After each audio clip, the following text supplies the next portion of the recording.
السلام علیکم ورحمۃ اللہ وبرکاتہ۔ آپ کو معلوم ہوگا کہ ہماری پچھلی کلاس یا پچھلی ویڈیو جو کہ تقریباً آج سے 2 ہفتہ پہلے ریکارڈ ہوئی ہوگی، اس میں ہم نے آپ کو سورۃ الاحقاف جو کہ 26ویں پارے کی پہلی سورت ہے، اس کی آخر کی چند آیات مبارکہ کی تلاوت آپ کی سماعت و نظر فرمائی تھی، اور یہ بھی بتایا تھا کہ سورۃ الاحقاف مکمل ہو رہی ہے یا مکمل ہو چکی تھی۔ آج کی ویڈیو میں ہم انشاءاللہ اس سے اگلی سورت جس کا نام سورہ محمد صلی اللہ علیہ وآلہ وسلم ہے، اس کا تعارف، اس کا خلاصہ اور اس میں بیان کیے جانے والے مضامین کا اجمالی جائزہ آپ کے سامنے رکھیں گے۔ یہ سورت بھی حسب سابق پارہ نمبر 26 جس کا نام حامیم ہے، اس پارے میں یہ سورت موجود ہے، اور پہلے بھی ذکر کیا جا چکا ہے کہ یہ صورتیں اب چونکہ قرآن مجید کا آخر ہے تو مختصر صورتیں ہوں گی، لہذا اس صورت میں 38 یعنی 38 اس میں آیتیں ہیں اور 4 رکوعات ہیں، اور 26واں پارہ جیسا کہ اس کا نام بتایا گیا حامیم ہے، اس میں ترتیب کے اعتبار سے یہ دوسرے نمبر پر صورت ہے، اور قرآن مجید میں ترتیب کے اعتبار سے یہ صورت 47 یعنی 47 نمبر پر موجود یا شامل ہے۔ اس صورت کے 2 نام ہیں، ایک تو اس صورت کا نام سورہ محمد بھی ہے اور دوسرا اس صورت کا نام سورہ قتال بھی ہے۔ سورہ محمد تو اس کو اس وجہ سے کہتے ہیں یا اس کی وجہ تسمیہ یہ ہے کہ اس صورت کی شروع کی دوسری آیت میں آپ صلی اللہ تعالی علیہ وآلہ وصحبہ وسلم کا نام مبارک موجود ہے، اس وجہ سے اس صورت کا نام سورہ محمد ہے۔ اور سورہ قتال اس صورت کو اس وجہ سے کہتے ہیں کہ اس صورت میں جہاد اور قتال کے احکام اور ان کی فضیلت بیان ہوئی ہے، اس وجہ سے اس صورت کو سورہ قتال بھی کہتے ہیں۔ مزید اس صورت کے پس منظر میں یہ کہا جا سکتا ہے کہ یہ صورت مدینہ منورہ میں نازل ہوئی، چونکہ مدنی صورت ہے، اور مدنی دور کے ابتدائی دور میں یہ صورت نازل ہوئی، یا بعض روایات میں یہ بھی ہے کہ غزوہ بدر کے فوراً بعد یہ صورت نازل ہوئی تھی، اور غزوہ بدر ظاہر ہے وہ اس کا ذکر سورہ انفال میں آیا ہے، وہ بھی مدنی صورت ہے، تو مدینہ منورہ میں جو 10 سال آپ صلی اللہ تعالیٰ علیہ وسلم پر وحی یا قرآن مجید کا جو حصہ نازل ہوا، ان حصے میں یہ صورت بھی شامل ہے۔ مزید اس صورت کے پس منظر میں یہ ہے کہ چونکہ عرب کے کفار وہ اسلام کی ابھرتی ہوئی طاقت اور اسلام کی ابھرتی ہوئی حکومت سے کسی طرح راضی اور خوش نہیں تھے، اور وہ اسے ہمیشہ چت کرنے یا ہرانے کی یا نیچا دکھانے کی کوشش میں لگے رہتے تھے، اس وجہ سے اللہ تعالیٰ نے اس صورت میں جہاد اور قتال کے احکام بیان فرما کر ان کو واعظ یا سبق دلانے کی کوشش کی کہ اسلام جو لوگ نہیں مانتے یا جو لوگ اسلامی آیات پر یا اسلام کی روایات پر، اسلامی تعلیمات پر ایمان نہیں لاتے، تو ان کے لیے جہاد کا حکم ہے۔ اور عرب کے کچھ لوگ ایسے بھی تھے جو کہ دل سے ایمان نہیں لائے تھے اور زبان سے خالی انہوں نے دین کا یا اسلام کا یا کلمے کا اظہار کیا، تو ان لوگوں کی مذمت کے بارے میں بھی اس صورت میں احکام بیان ہوئے ہیں۔ مزید وہ لوگ جو کہ اللہ کی راہ میں جہاد کرتے ہیں، قتال کرتے ہیں، اور کسی بھی طرح بھی جنگ و جدال میں اور جہاد میں حصہ لیتے ہیں، ان کے فضائل اور ان کے مناقب اور ان کے احکام کا ذکر بھی اس صورت میں کیا گیا ہے۔ یہ اس صورت کا مختصر سا تعارف ہے اور اس کا خلاصہ ہے، اور اس میں بیان کیے جانے والے مضامین کا اجمالی جائزہ ہے۔ اب ہم چلتے ہیں اس صورت کی تلاوت کی طرف، اور تلاوت سماعت فرمانے سے پہلے وہی پرانی گزارش ہے آپ سے کہ آداب تلاوت کو ملحوظ خاطر رکھیں، اور دنیاوی تمام امور اور کام کو چھوڑ کر کلام پاک کی اس تلاوت کو بڑے خشوع اور خضوع اور عاجزی و انکساری کے ساتھ سماعت فرمائیں۔ اللہ تعالیٰ سے دعا ہے کہ اللہ تعالیٰ اس تلاوت کو اور اس عمل کو، اس ویڈیو کو مجھ سمیت ہم سب کے لیے ذخیرہ آخرت اور باعث شفاعت و نجات بنائے،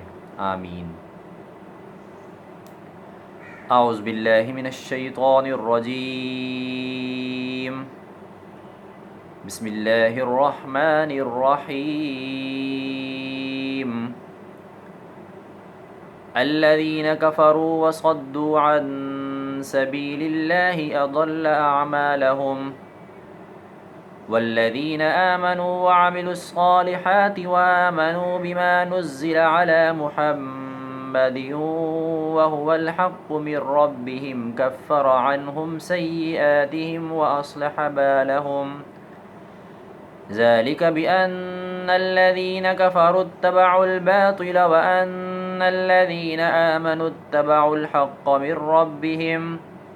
كذلك يضرب الله للناس أمثالهم فإذا لقيتم الذين كفروا فضرب الرقاب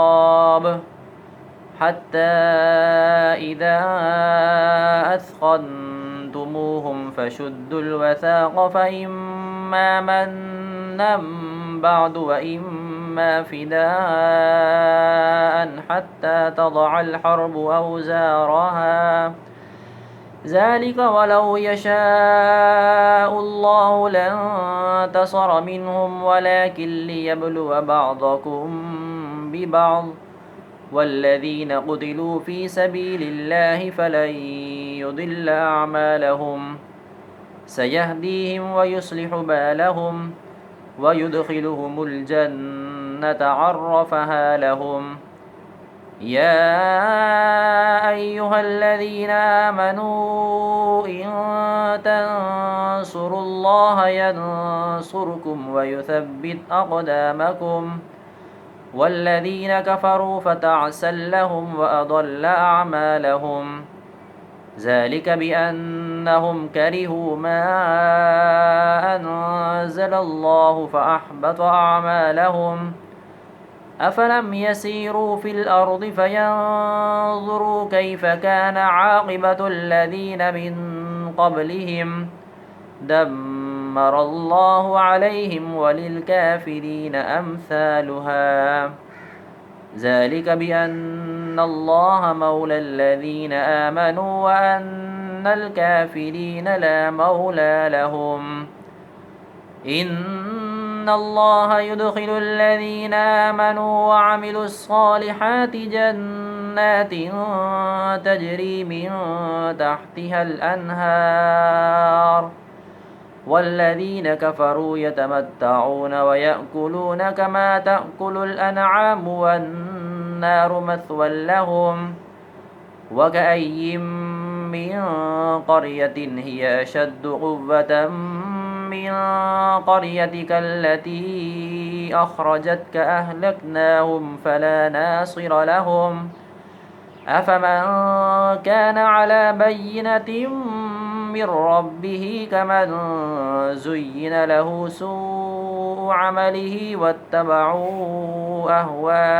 أهواءهم مثل الجنة التي وعد المتقون فيها أنهار من